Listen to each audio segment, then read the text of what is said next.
શું નામ છે તમારું? બોલો. નબુબેન. કયું ગામ? રૂપનગર. તમારે હાથે હવે જે છે ને હાથે જાતે ઊંચો થાય છે કરો તો થાય છે ઊંચો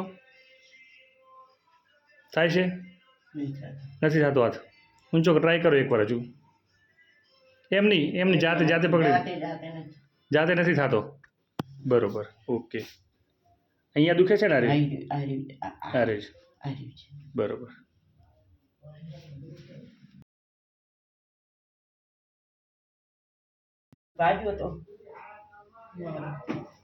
બસ હવે ધીમેથી હાથ ઊંચો કરો. હવે થશે ઊંચો? હાથ ઊંચો કરો. ઊંચો કરો હાથ. ધીમે ધીમે કરો. ઊંચો કરો. બસ ઓકે. મૂકી દો હવે. ધીમે ધીમે મૂકી દો. ધીમે ધીમે નીચે. હા મૂકી દો. બરોબર. થઈ ગયું રેડી. હવે તમારો જે શોલ્ડરમાંથી ખભામાંથી હાથ ઉતરી ગયો છે. હવે થઈ ગયો. દુખાવો થાય છે હવે? Okay okay.